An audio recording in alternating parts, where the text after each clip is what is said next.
So good afternoon, everybody, and welcome to this webinar, a topic which is obviously popular. A lot of people, we've got more than 230 people joined right now and more than 400 people registered, so we'll expect a few more coming in. Chargebacks is something that most of you listening had never dealt with until about a year ago, and now it's something that has been part of our lives through COVID, and not just in our sector as well. It's something that's increased all over the place in different business sectors. I'm really pleased to be joined by a couple of partners here today who are going to cover this topic in some detail. Both, so we've got Heidi from Yapstone or PaymentHolidayRentPayment who's going to be covering a lot of detail around the concepts of chargebacks, and then Alistair from PASC, who is going to be putting his more practical input onto the topic, as well as looking at some of the work that he's done recently on terms and conditions and elements around that. To start off with, we've got a little poll, which I'm going to launch in a second, asking a couple of very simple questions, which will help us gauge the number of you who've experienced chargebacks. So I'm going to launch this poll now, leave it for 30 seconds or so, give you time to answer the very simple questions, and then we can review the answers. So that's live now. In your Zoom, you should see a poll that's popped up and would let you click on the answers. While I'm doing that, or while you're doing that, during the webinar, we will please just ask any questions you have in the Q&A button in Zoom, and we'll collate those questions and hopefully answer as many as we can at the end. So we won't be stopping for questions through the presentations, but we should have plenty of time at the end to do that. So I'll just give it another 10 seconds or so on this poll. It's looking interesting, and a good number of you have voted, so thank you for that.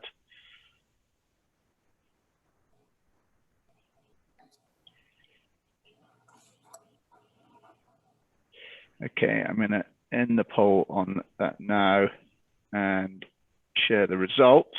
I think you should be able to see that, but interestingly, although it's reasonably close, but most of you here today haven't yet had a chargeback. So that is great news, but a large proportion of you have had chargebacks, and where you have had them, the answer is no, it was not resolved in your favor. So this is really good context for starting off today's presentation. This is an absolute problem that many of you faced and clearly don't want to have it again. Heidi, I will turn over to you for your presentation. Hopefully everyone can see the presentation on the screen. So please, Heidi, thank you very much for joining us today. It's really, I know you've got a lot of information to share, so I'll let you get on. Thank you, Robert. And hopefully, yeah, I should be able to share a lot of information for everyone today. And I hope you guys find it useful. So just to cover just a high level overview of what we'll cover today, we're going to do a high level review of the chargeback process.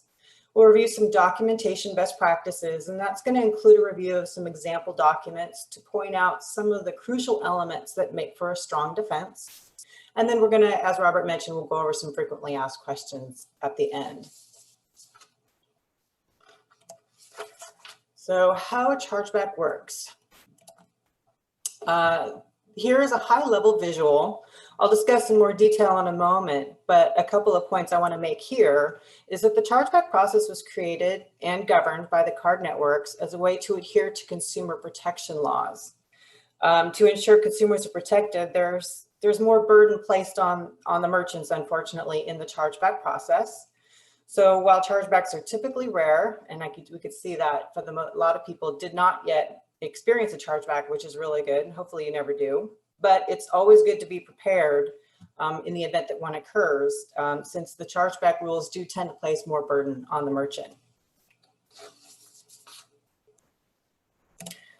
So to start, the cardholder initiates a dispute with their credit card issuer, and the financial institution may perform an investigation. The banking institutions have a lot of this online or automated today, but a lot of them will take it by phone, and they're going to start with an investigation on their part, which usually consists of some questions asked by the cardholder. For example, they're going to ask, when was the date that they spoke to the merchant? Did they try and resolve it with the merchant? If there was a refund that was promised, when was the refund promised, the date? What was the merchant's response? They might, for fraud chargebacks, verify recent activity on their transactions to see if maybe they've done business with the merchant in the past, or look for other transaction behavior. At this point, there's no chargeback yet. We don't have any news about that chargeback's going to happen. So right now, there is only the original transaction, which is also called a presentment.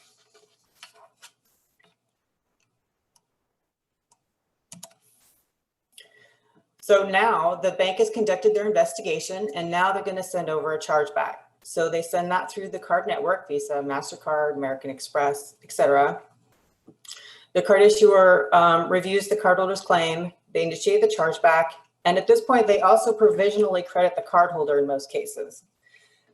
This exchange of funds, so because they're crediting the cardholder, we have to debit the merchant. And this exchange of funds is required by the card networks, because some laws do not allow the issuers to charge interest on disputed amounts. Since there's little or no advance notice of a chargeback, it's a good idea to keep a little reserve in your bank account for these kinds of unexpected events.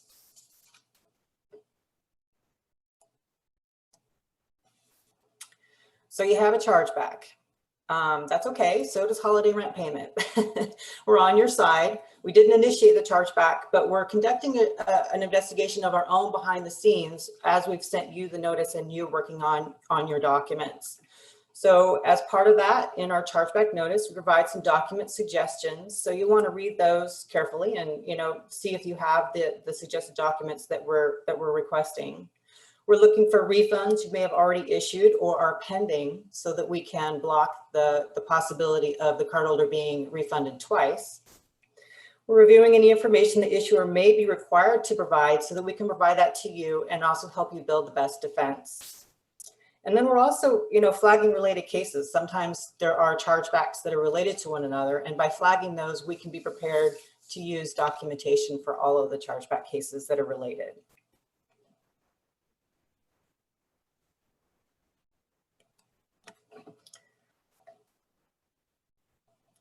So the merchant will provide us your documentation that you have, or you may accept the chargeback. But if you're disputing the chargeback, you'll send us your evidence, and we look to make sure that the evidence that you've submitted contains the elements that meet the card network requirements and help you strengthen your defense as needed.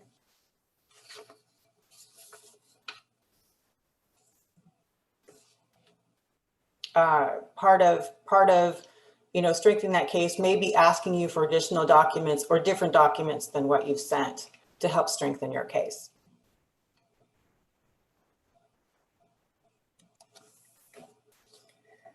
We'll review your documentation. And as I said, after we've requested the information, any additional information from you that we've needed, then we'll supply this information to the card issuer. And the bank, the cardholder's bank now has up to 60 days to respond. This step of submitting your evidence to the card issuer, presentment or response. So there's the original transaction, which is the presentment, and now we are representing the chargeback. There's the representment, the presentment, the chargeback, and now the representment, sorry. As I mentioned earlier, due to consumer protection requirements, the card issuer has certain advantages, and of course, one of them is timeframes. you unfortunately don't have as many days in most cases to respond as the issuer has to issue their chargebacks or review evidence.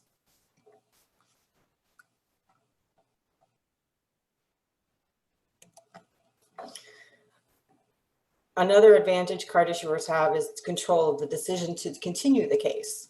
So at this stage, the issuing bank has received your evidence and they are now going to review it. The issuer has to decide whether your evidence is sufficient to deny their cardholder. They may also share your evidence with the cardholder and ask them to respond to the evidence as well during this time. We'll discuss some specific examples a little later, but I wanted to highlight the importance of providing evidence to your guests that they would have seen, not just internal documents that you see or computer screens that you rely on yourself. If your guest states to their card issuer when they're reviewing your evidence that he or she never saw that document, then the card issuer could likely ignore it.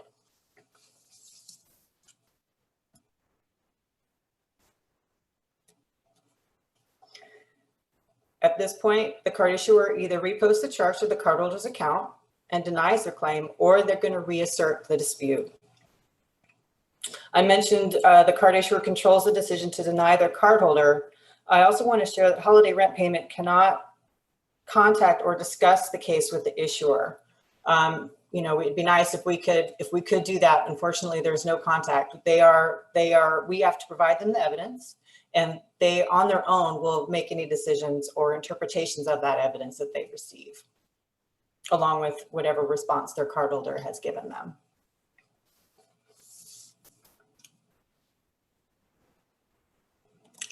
So if they decide to continue the dispute, this is the next stage, and it's usually called the pre-arbitration. We used to have second chargeback. However, MasterCard has recently eliminated the second chargeback, and so now it's MasterCard and Visa both call it the pre-arbitration. And then the cycle begins again, round two. The process is about the same. You may be asked to provide additional evidence to defend the transaction. There's two things to consider at this stage, though.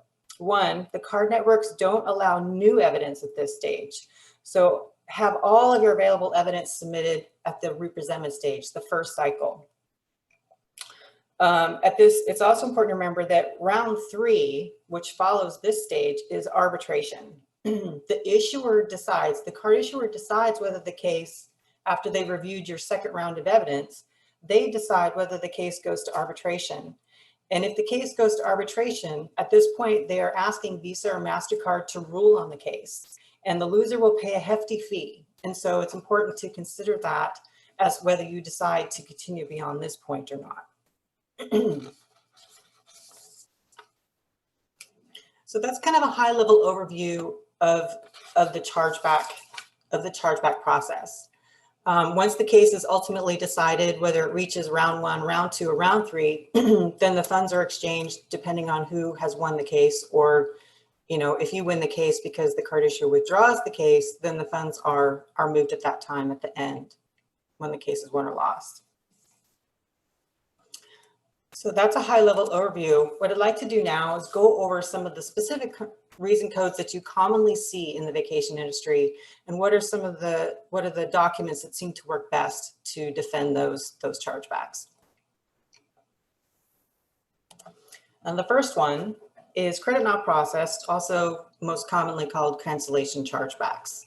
The typical scenario is, refundable deposit was not refunded, or like I say, the guest canceled and was not refunded, or maybe there was some discount promised and not given. This could also be used if, cardholders get impatient about waiting for the refund that's coming to them. So how to dispute this case, the most important elements, and mostly it pertains to the cancellation of the dispute. If they are canceling outside of your cancellation timeframe, or they didn't follow your cancellation procedures, there are very important elements in the evidence that you need to supply. You need to supply screenshots or documents that prove that the refund or cancellation policy was disclosed before purchase, when the reservation was made online. You also need to provide a record that proves that the cardholder agreed to that disclosed policy before they purchase. Those are the two critical elements, and additional documentation that can support that are copies of conversations that you'd have, preferably email or text, that support those two elements. One thing I want to point out, and we'll go over a few examples here in a moment, avoid provide screenshots to display your own dashboard of internal tracking you have. As I mentioned, you want to try and share evidence with the card issuer that shows what the cardholder would have seen. If they never saw it, then it's possible that the issuer will assume that it didn't happen. So we'll go over a couple of good examples and a couple of not so good examples of how cancellation policy is disclosed. So these screens might be a little bit familiar to you, and these are very good ways to provide proper disclosure of the cancellation and refund policy. The card issuers or the card networks, I should say, are very particular about making sure that consumers are fully informed about any cancellation or refund policies, particularly about what is not going to be refunded or canceled. So it's very important that before they enter their card information, that cancellation and refund policy is displayed, and they have to click or they have to agree to that before they pay for their transaction. And so you can see here that the cancellation policy is readily available here to be read, and right below that cancellation policy is a little click to agree button before they can enter any card information here.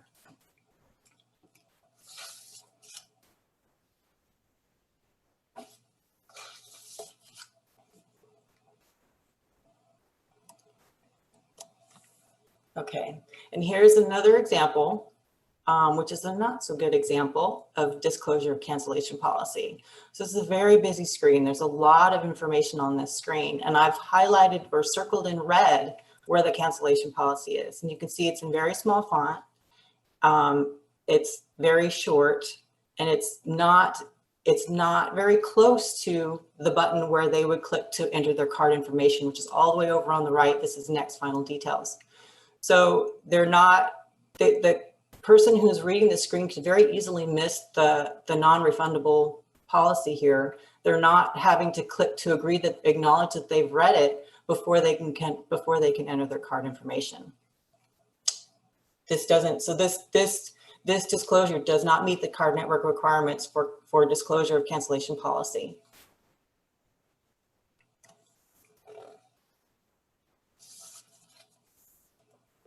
I hope everyone can see this okay.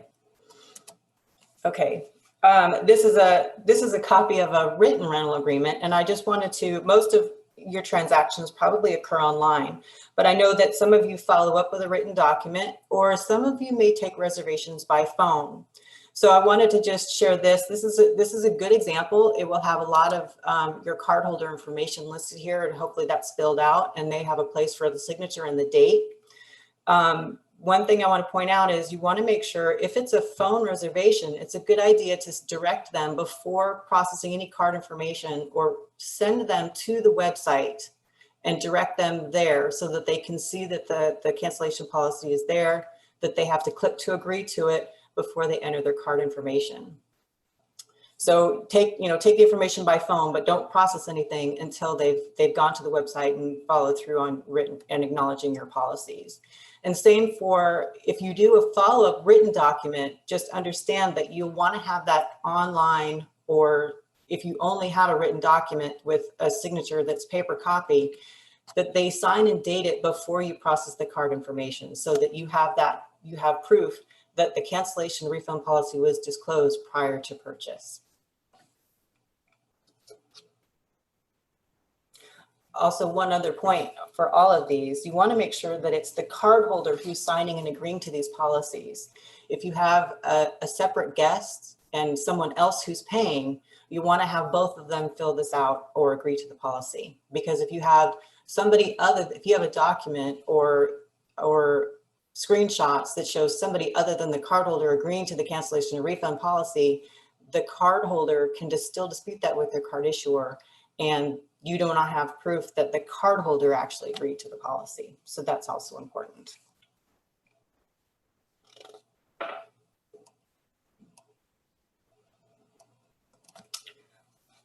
There's also DocuSign or e-signatures. There's the click to agree screen that we discussed earlier. Sometimes you may have electronic signature documents. And this is an example of an electronic signature, which is also good. Couple of points on here. If you have an electronic signature, make sure that it can be related to the cardholder name. I've seen documents where it's a login name and the login name doesn't identify who the actual person is that did the e-sign. So you want to make sure that it can be connected to the cardholder, the name, the email address, and also the date that they agreed to it. But this is a good example too, in that, you know, all the reservation information is here, the stay dates are here, the cardholder name is here, so everything is connected. So a good example. And then here is a not so good example. While there's a lot of information listed here, in this specific evidence that was provided, there is no way to understand who this was displayed to and when it was displayed. You can't connect this to the property that they stayed at. You don't know who is looking at this. And so submitting evidence, this may have been, you know, a screenshot of the specific area that was in question, maybe in the cancellation policy in this example. But because it provides no frame of reference, it's not as good evidence to support your defense of a chargeback.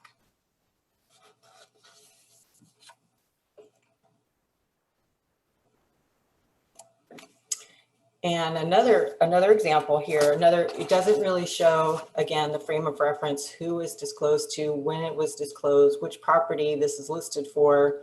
It's also important to have a very good, and Alistair may review this a little bit with you in his presentation, but you want to have a very clear cancellation policy.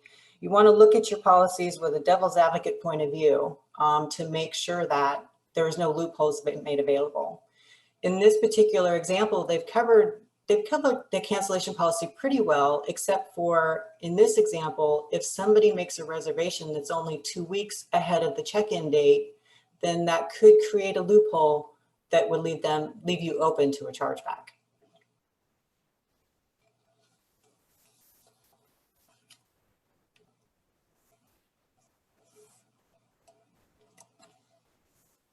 So just a couple things to keep in mind with cancellation chargebacks and credit not processed in particular. Unfortunately, the burden of proof lies with the merchant.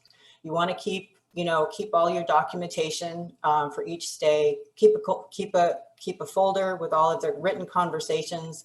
If you have a phone conversation, follow it up with an email in writing so that you have that written confirmation of what's been discussed with your cardholder. Make sure that you have a way to provide proof that the cancellation policy was disclosed and agreed to before purchase.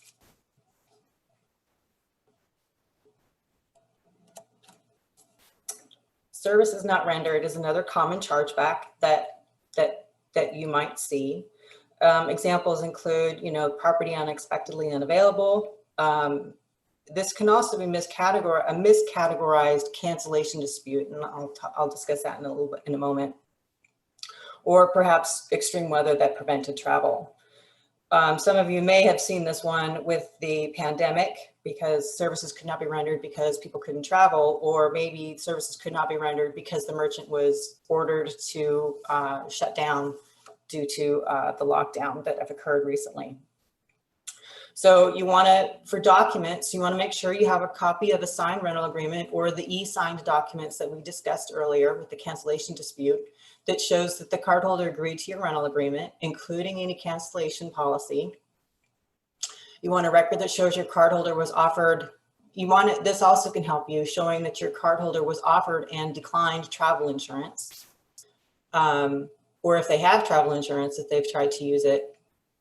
Copies of records of conversations, text or email, showing your efforts to respond and remedy complaints. And for those scenarios, if you have a services not rendered chargeback, but you were ordered by the government to not provide services, you want to have a copy of the government order or advice that required you to cancel. There is a successful defense of this chargeback if you could not provide services, if you provide proof that the government ordered you not to provide services. There's one other requirement, is that you have to try and negotiate with your guests to arrange for a new stay date. You have to try and make that negotiation with them. And if you don't, then you may not have a proper defense against the services not rendered chargeback. This chargeback sometimes is used by cardholders or incorrectly by card issuers because the cardholder actually canceled the services and they're trying to get around your cancellation policy. So in these cases, you want to make sure that you can provide proof that the services were made available to your cardholder, and then also provide proof, just like the credit not processed chargeback, provide proof that you do not owe them a refund because you just closed your cancellation policy and they agreed to that cancellation policy. So it's a lot of the same evidence as the earlier chargeback we discussed in those cases.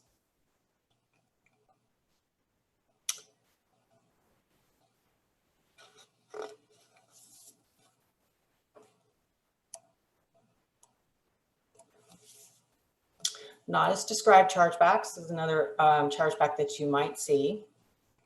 Examples might be properties unclean, appliances weren't working, maybe there was items not working as expected, property size, sleeping accommodations, access. This can cover a wide range of complaints from cardholders, unfortunately. Noise and neighborhood noise can also be something that this chargeback is used for. So for this, the documentation can vary quite a bit depending on the type of dispute that has occurred. If you are not given the details of what the cardholder's complaint is, I encourage you to ask for those details so that you can properly explain these scenarios. The card issuer has to provide you a summary of what the cardholder is saying that they disliked, and that can help you more specifically respond. But depending on the type of complaint, screenshots of the property listing that was accessible to the website. By this, I mean, again, this goes back to what did the cardholder see when they booked their stay? If they said they ordered a red house, but they were given a blue house, what was the color of the house in the listing that they saw when they booked the stay? Pictures of the property to show, particularly the rooms or amenities that they mentioned in their claim can also be good proof. Keep in mind that pictures can be challenging because when the card issuer views the documentation, if you send something in color, unfortunately, it is converted to black and white when it passes through the card network system. So that's something to keep in mind with pictures, unfortunately. But a copy of your signed rental agreement that shows the cardholder agreed to your rental agreement and rules or restrictions of use. Copies of third-party inspections or repairs that occurred during your guest's stay, if they raise any complaints. And then, of course, copies of conversations, email or text that shows your efforts to respond and remedy the complaints. As I mentioned, be sure to ask for the details of the complaint so that you can respond appropriately. Respond to all of the issues that they raise in the complaint. And also, it's very important to share any details with us about the issues that they raised during their stay. One of the requirements for this reason code for the cardholder is that they do have to attempt to resolve this issue with you first. So if they do not raise any issues with you during their stay, and if they use your property for the entire amount of their stay, those are points against the cardholder and their claim. So it's important, even if you don't have any evidence, you don't have any evidence because they didn't make any complaints and they never said anything and they stayed the entire time, then share that information in your response to us and we can send that back to the card issuer. And that is grounds for an invalid chargeback.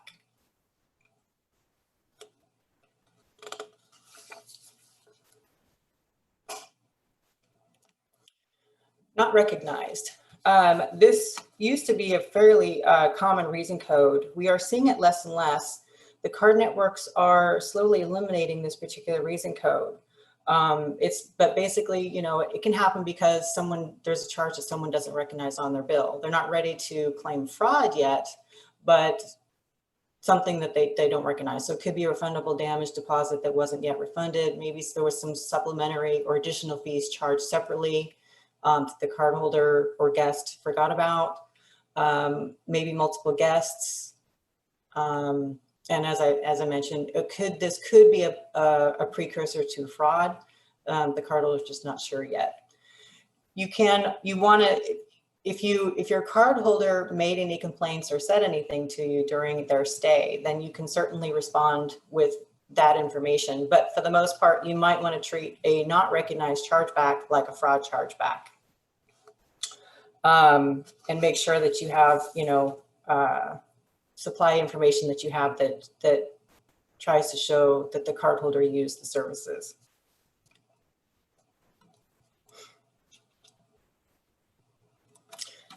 And the last common reason code that we have is the fraud reason code. Unfortunately, with online transactions, it is very challenging, and the card network rules are designed this way. It is very difficult, if impossible, to fight a fraud chargeback.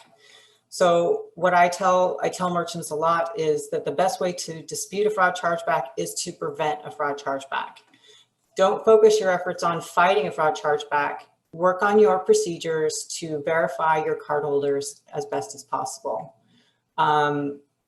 Viewing their records, a good way to do this is to check the ID and the card. Have some kind of a check-in process. Make sure that the name on the card matches the name on the ID, and that the last 4 digits on that card are the same last 4 digits that was used to pay for the transaction.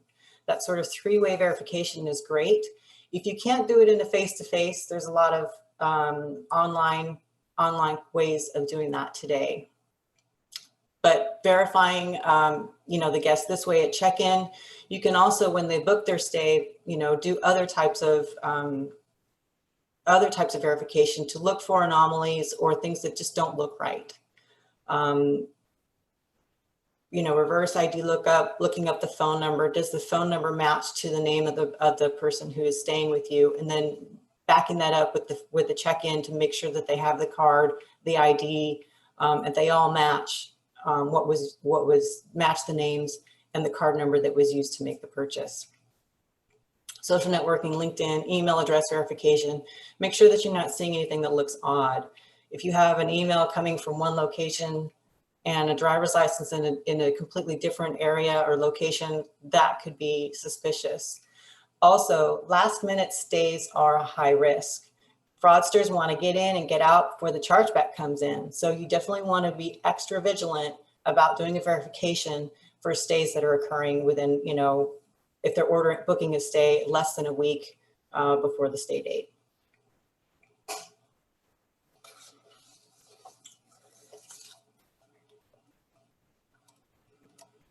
So that concludes my overview of the chargeback process. Robert, I'll hand it back to you. I don't know if you want to go over questions on this now or let Alistair go through his presentation and go through all the questions at the end. I'll leave it to you. Thank you very much, Heidi.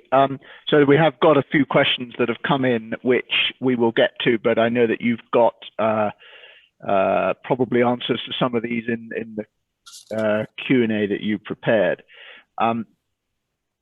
So I think we should carry on through your frequently asked questions now, and that will help avoid any duplication when we come to Alistair, and hopefully deal with some of the questions that people have answered already. So okay. Yeah, please carry on, Heidi. Thank you. Okay, great. So yes, there are some questions that we see frequently. So I'll go through some of those. First one is, my guest has told me they canceled their dispute. So they canceled their chargeback, and how do I get the funds returned? So this is quite possible, and does happen once in a while. There's just a misunderstanding, or somebody doesn't recognize a charge on their card, and then they realize what it is, and they want to cancel their dispute. If the dispute is canceled, we will receive that notification through the card network process, the chargeback process, just like we received a chargeback. So as soon as we receive word that the chargeback is canceled, we will let you know and return the funds to you. In the meantime, though, that unfortunately can take some time for it to happen, for it to work its way through the system. And so what you want to work on in the meantime is get a copy of the letter from your guest that confirms the cancellation. When they call their card issuer and cancel their dispute, their card issuer generally sends them a letter that notifies them that the dispute is canceled and that their account has been debited. If they can supply you a copy of that letter, you can supply a copy of that to us, and we can use that as evidence in the representment to kind of help speed things along if we have not yet received the cancellation of the chargeback. The cancellation, unfortunately, takes a little bit longer than the original chargeback, as I mentioned, and I'll talk about refunds in a moment, but the process for the cardholder is a lot faster than it is for the process on the way back. But it is possible.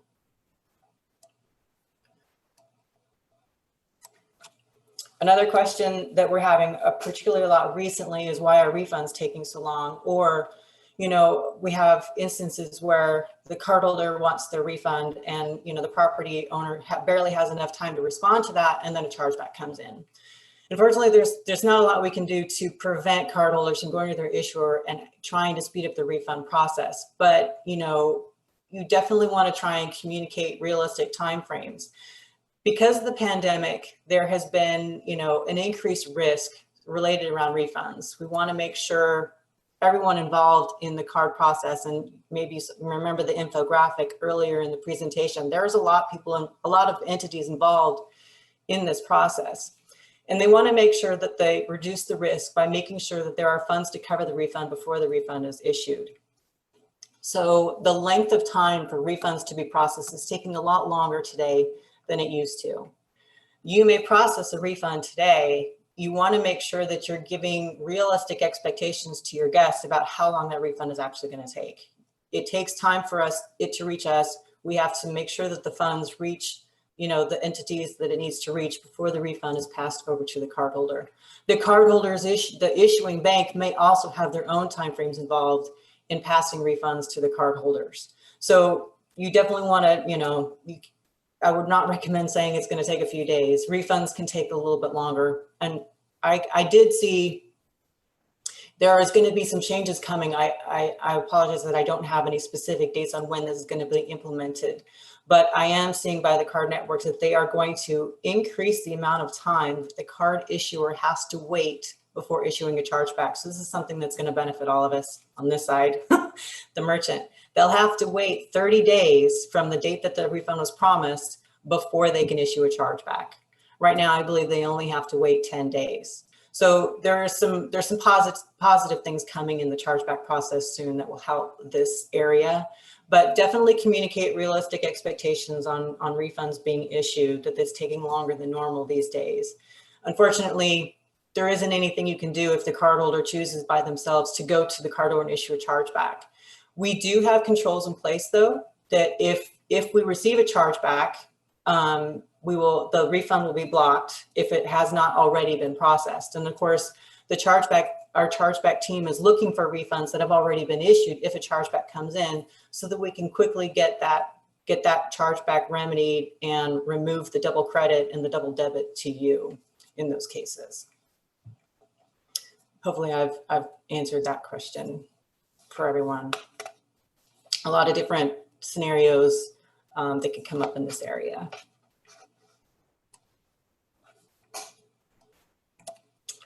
And I don't win chargeback disputes. Feels like no one's advocating for me. Hopefully I've changed this outlook, you know, a little bit through this presentation, giving you some tools and, you know, ways to prepare ahead of time for the chargeback. And like I say, unfortunately, the chargeback rules, you know, because the consumers are so protected, the rules do tend to favor the cardholder. But there are things that you can do to change those odds, and hopefully I've helped you with that today.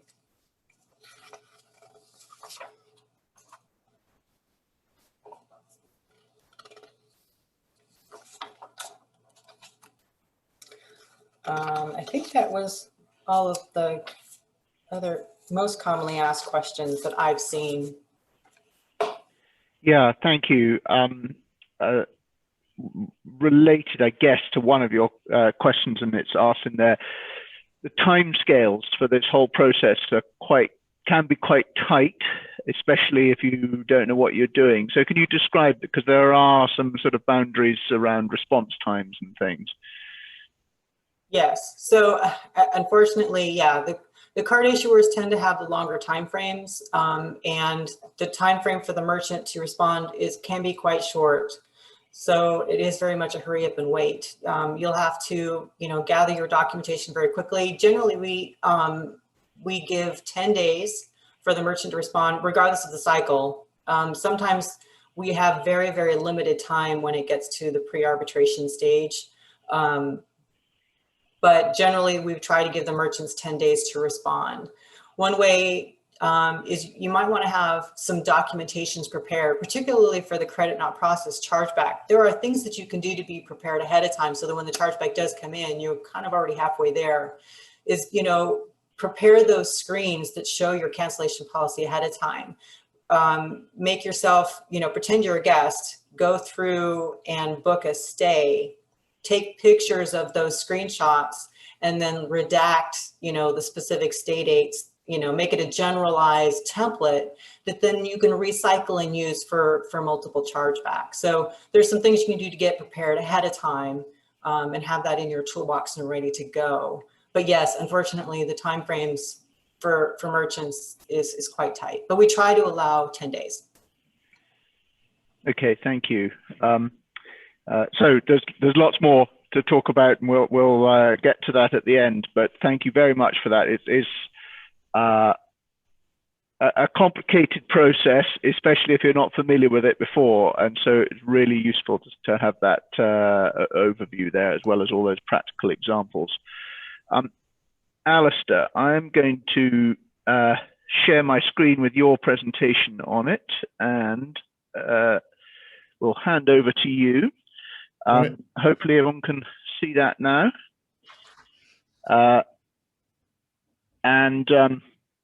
Alistair, just let me know when you want me to advance the slides. Okay, well, welcome everybody. Thank you all for joining us. Thank you, Heidi. I'm going to run through a decanter, who are PASC, how have chargebacks affected members, what can you do about them, and what is the last resort? So without further ado, next slide, please, Robert. I've had these infographics made up because they can describe in visuals in no time at all what PASC has been up to, what we do to work for the sector. We have, as you can see, we've got a good number of members representing more properties. That's now probably closer to 950 and 43,000, I think. MP briefings up all the time, more surveys. I know you hate surveys, but if you don't fill in the information, there is nothing we can do to help you. So fill in those surveys for us. Webinars is now way over 20. One of the things we're most proud of, though, was the work with the Association of Scottish Self-Caterers and Premier Cottages to create the cleaning protocols that enabled us to be part of the early opening last year. As you can see, 103,000 copies of those have been downloaded from the website. But the thing I think we're proudest of is the support that we've tried to give people through email and telephone support through this crisis. That's what we get the best feedback for, and that's what we're going to continue to focus on. One paper that we did recently was the cancellation policies paper, which is absolutely relevant to this conversation today. It's available on the PASC website. It's free. Over 10,000 copies of it have been downloaded now. It's really, you can't have this conversation about chargebacks really without understanding that you've got your cancellation policies sorted. So I will cover that again in a second. Next slide, please, Robert. We managed to get, my children hide behind the sofa, basically. They can't bear the sight of their father on television. It's really important that we get the word out there on your behalf, not just to MPs, but to the media. And this is absolutely what we focus on doing. They need to understand the pain that you're feeling so that they come up with the right support mechanisms and they realize that we can open safely. So next slide, just as we canter through PASC.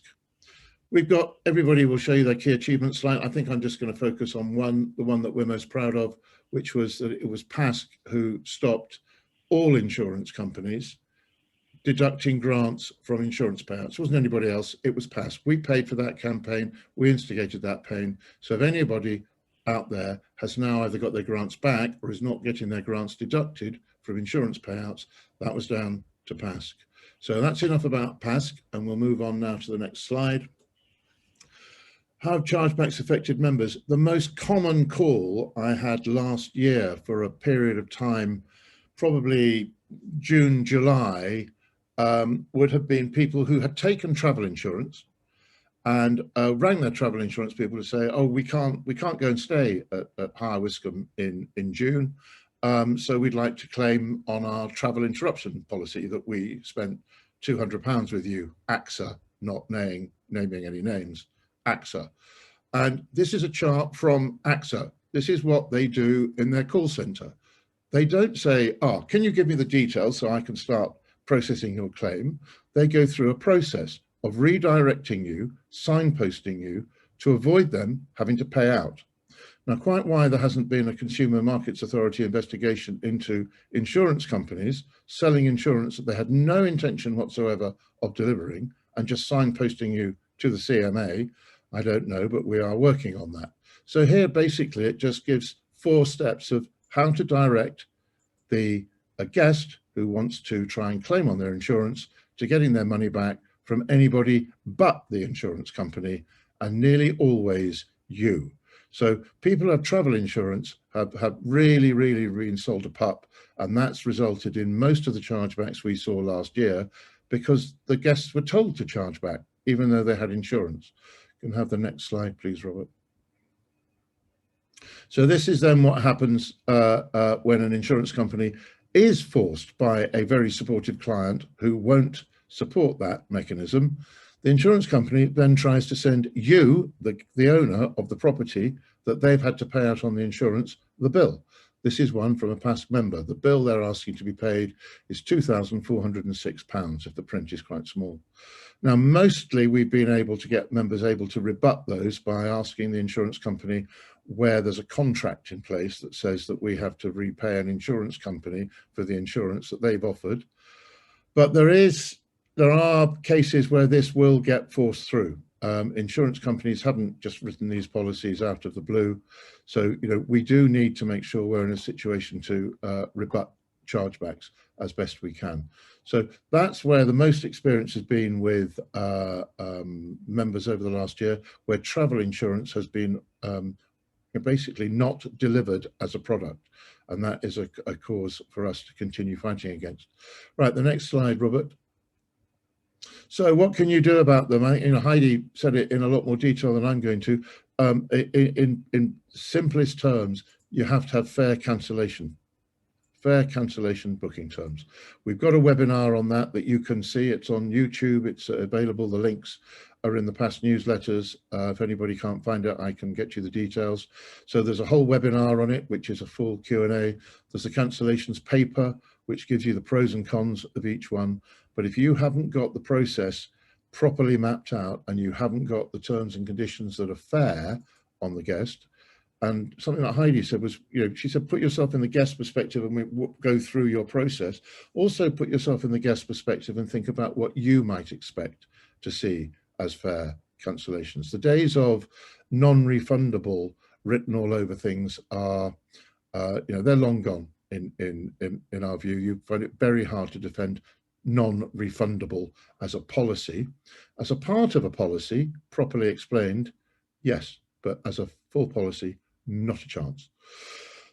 Secure credit card payment systems, that's absolutely got to be a part of what you do. Secure payment will help protect you because it stops against the fraud, particularly if you're taking late bookings.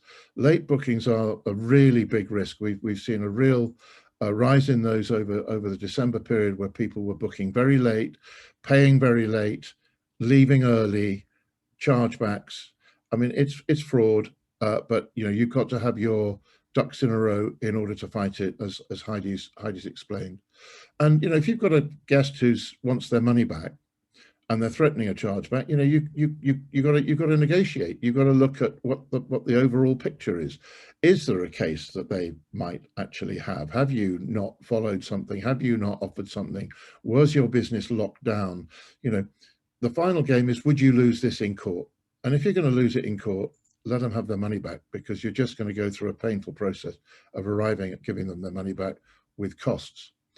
And this last thing has happened. You've seen it in the past newsletters. Multiple chargebacks do lead to credit card audits. So your credit card provider will say they want to audit your systems.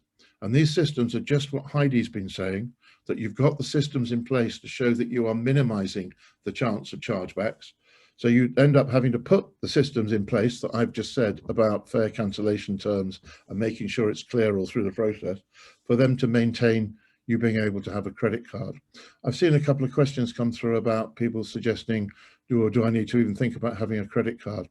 You know, in the vacation rental world of 2021, you need to be able to take online booking and take payments by credit card. You absolutely do. If you don't do that, you will be losing more bookings than any credit card fees will cost you. So beware of multiple chargebacks. They can cause a trigger a credit card audit. Next slide, please, Robert. Right, so what happens? You've now had a chargeback that's been successfully made against you, which you wish to defend, and you believe that you have good cause to defend. So the government has kindly come up with a make a money claim online, okay, which is where you would go and make a claim against somebody who owes you money online. That's the web address, gov.uk/make-money-claim. Next slide, and I'll tell you how it works. So this really is a last resort. If you're confident of your terms, conditions, and circumstances, which is what we've just been covering, if you're confident of your terms, conditions, and circumstances, and you then notify your guest of your intention to take them to court to recover the money that they've charged back to you because they were wrong and the chargeback didn't go properly, and give them a final chance to pay. If they don't pay, and if your relationship with them is completely lost, you can, and if you can justify it on a Twitter storm, yeah, I've got to tell you that. A lot of us are very precious about our social media content and presence, and rightly so. It's hard won, it's hard fought. But if you can defend a position, you can defend a position on your social media too. I mean, if a customer is effectively trying to rip you off, you can defend that. So then you can go onto this site, pay £60, add the cost of £60 to your claim from the guest. It's simple and it works. We've had numerous members who have done this successfully. And what happens is that when the guest gets the notification that they're being taken to court, and you are right, and you're confident of your terms and conditions, and you were right, and the circumstances were right, the guest pays plus the £60 because they do not want a court case against them for what's effectively turned out to be fraud, because they shouldn't have charged back in the first place. Now, I would suggest that that's a 1% slide, but you have it as a backstop, and you only have it as a backstop if your terms and conditions and your processes are right, and for some reason the chargeback still goes through. But you can fight chargebacks if you have a good case, right to the end in court if you need to, inexpensively. You don't need to ring your lawyer who says, I'm £300 an hour. Her Majesty's government will do it for 60 quid. Last slide, please, Robert.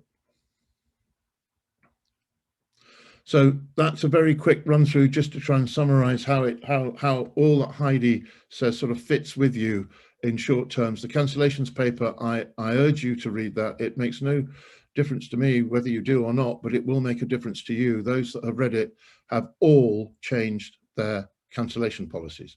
We did a poll on the webinar, and everybody who'd read it had modified their cancellation policies. So it's free. You can download it from the website.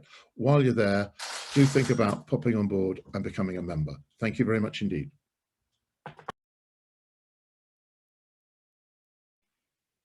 Thank you very much, Alistair. Very interesting feedback on there.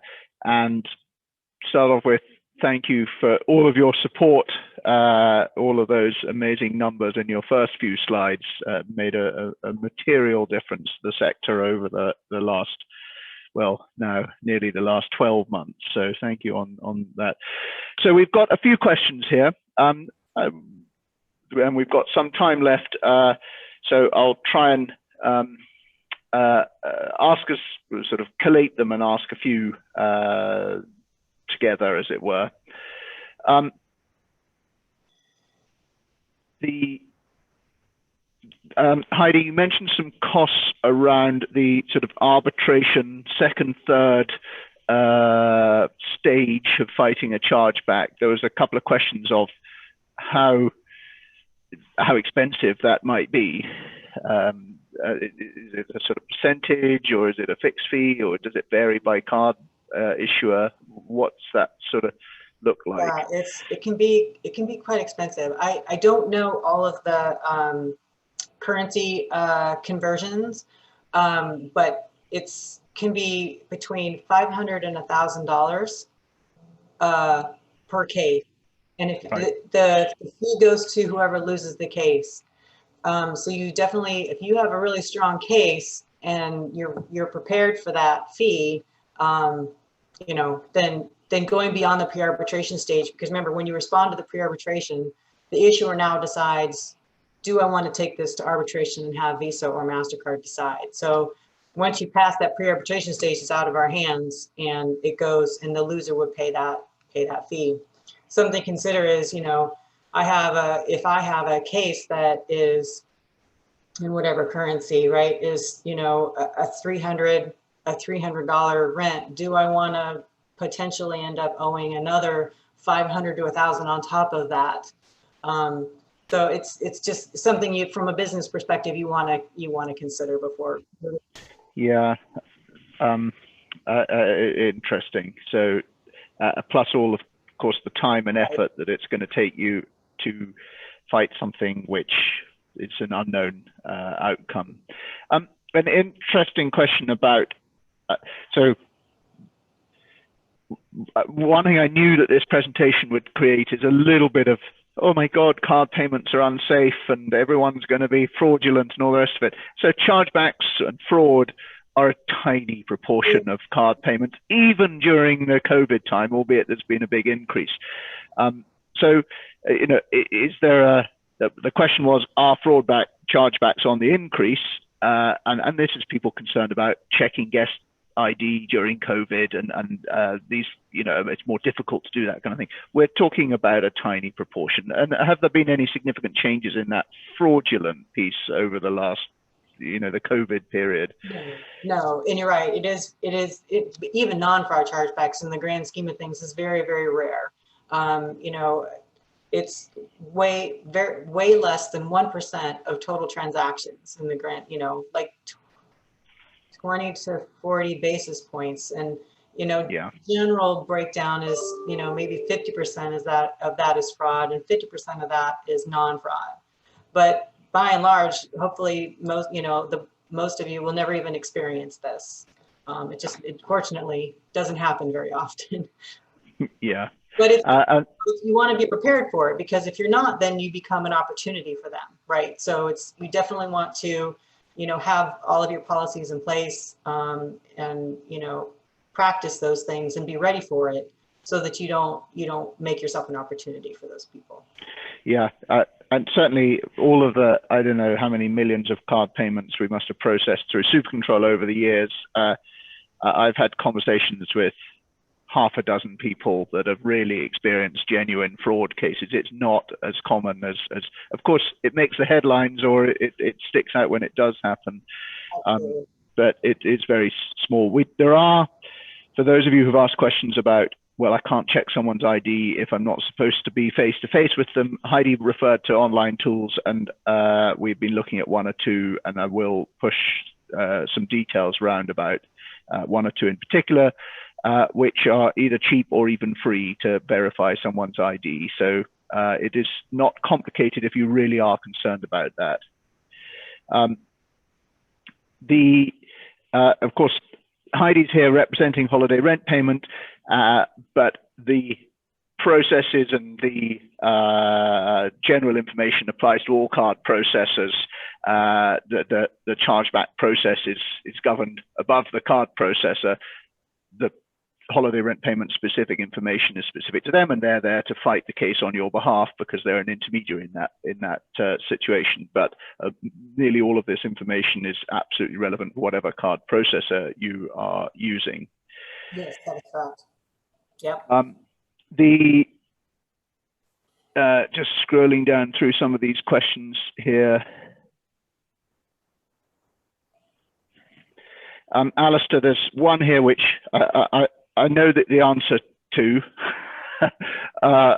but it would be good to hear it from you. So guests, lockdowns or can't travel because of COVID, actually physically can't travel in these times. What's your feelings on trying to stick to non-refundable terms when guests either can't travel or you can't host them? Hopeless, really. Yeah. The CMA ruling is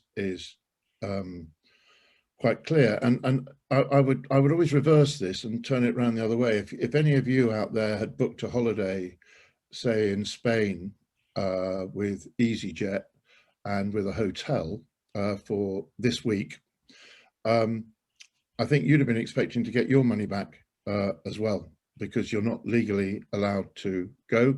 So therefore the holiday cannot be delivered. So therefore you would expect to get your money back.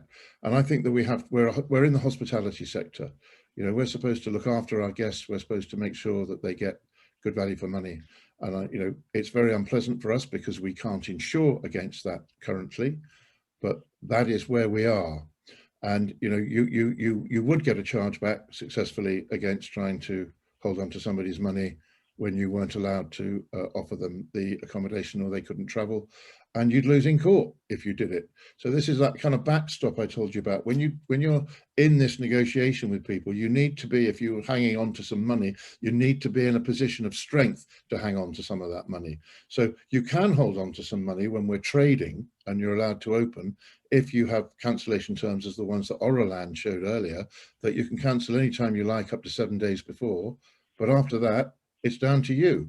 And we recommend that you get insurance. You can't demand that they get insurance or make it part of a contract, but you can suggest very strongly that they have it. And I think that Robert's Oraland terms and conditions would hold up in court, and therefore you could defend a chargeback. So this is about proportionality, and this is about thinking about it from the customer's point of view. But if you want to try and hang on to people's money for a holiday that you can't deliver, you're in the wrong business these days. Yeah, I agree. And whether these are things which are going to change permanently after COVID, people are going to have a different attitude to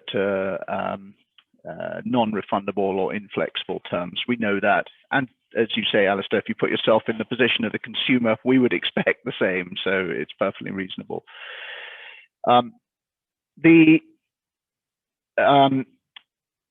I guess that there's several questions in one here, Heidi, relating to holiday rent payment. So one of them I will answer, which was an answer about 3D security and holiday rent payment. We are working right at this very moment on the brand new specification, which will include 3D security. But maybe in addition to that, you could talk about some of the behind the scenes, some of the stuff that you do to detect fraud, because I know that because you're industry specific, you have a lot of very sophisticated stuff that helps protect consumers and property managers. Yeah. So yeah, there's the 3D Secure, which puts password on the card, and if that's offered, and I know that you're working on that, it offers a little bit of liability shift on some of those fraud chargebacks, by the way. So if the merchant offers 3D Secure and the issuer either offers it or doesn't offer it, it can protect the merchant from some of those fraud chargebacks. Not all of them, but it does provide some protection. There are additional, regular card, verifications, the CVV on the back of the card, that's, you know, a good security measure. It's not foolproof, but Holiday Rent Payment does have, you know, fraud review. We review all the transactions and look for patterns in those transactions without getting too specific on some of the proprietary information. We're looking for those fraudsters, people, you know, people who are borrowing identity information and trying to make purchases. We do focus our efforts on those last minute stays and pay particular attention to those because those tend to be high risk transactions. You know, but, you know, locations where the purchase is made versus where the billing address is. If we see a mismatch there, we're going to check that out and investigate that. If we find that there is, you know, something wrong with the transaction, doesn't seem right, we'll notify the property owner, let them know, hey, this looks like a high risk transaction. You may want to get a different payment method, or you may want to do some additional verification. Or in some cases, if we find that it's really serious, we'll say, you know, I'm sorry, but we're gonna cancel this transaction to protect you. So. Yeah, there's a lot of stuff that goes on behind the scenes there. So I'm going to sort of finalize, I think, with answering a few questions which I can answer about our SuperControl payment pages. So over the last few months, we actually worked with Heidi and her team on redesigning the payment pages, which was the screenshot you saw in the presentation, in order to make sure that the cancellation and refund policy is right there, as Heidi's explained. There's also some follow-up behind the scenes on that, the email confirmation that gets sent and the way we track things, and that is still improving. We've got more to do on that. So any of you who use SuperControl, use either Holiday Rent Payment, SagePay, or Trust, or it's not called SagePay anymore, Opeo or Trust Payments, you will have access to those payment pages now. And we're rolling out continued changes on them. If you take a telephone booking, then you're far better off to take the telephone booking, send the guest the link to pay online as described, rather than taking the card over the phone. Not just because of the terms and conditions, because it's a more secure way for the guest to pay you as well. That all of our environment is PCI compliant. We do not store any, or even no card numbers actually even touch our environment. So you need to be PCI compliant, but your compliance is wrapped up in ours. There was a question about PCI compliance there. Generally, as long as you've got good, fair terms and conditions, you should be able to avoid a lot of these problems. When fraud happens, and it was talked about earlier on, it's actually often relatively easy to spot. These are the last minute transactions, the people that are in a hurry to leave, the people that you don't see. So sometimes you've got some fairly clear signals that not all is right, and seeing some ID, but these, as I said earlier, these are tiny proportions of payments. There's lots more information. I'd really highly recommend that you do go to the PASC website. First of all, I'd highly recommend you join PASC if you're not already a member, but go to the PASC website, download their cancellation policies paper, which gives lots of information about lots of different options that you may want to consider. We'll make this presentation and the recording of the webinar available to everyone afterwards, so that you can review that detailed information that Heidi provided. And we at SuperControl will also be putting together some more detailed information on our payment flow and working with our partners, Holiday Rent Payment, on what information you can, that documentation that you can provide to help fight a chargeback, and how you get access to that from within SuperControl easily.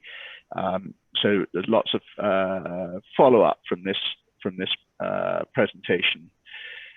So I really want to thank Alistair and Heidi for their time this afternoon, and thank you all for your time as well and for attending. I realize that we've hopefully answered nearly all the questions. There's a few that I will respond to after this in detail afterwards, but I think we've managed to sort of go through pretty much everything that people asked. We'll send this round in the next few days. Thank you very much, and hope you enjoy a chargeback free 2021, everyone. Thank you. Thank you.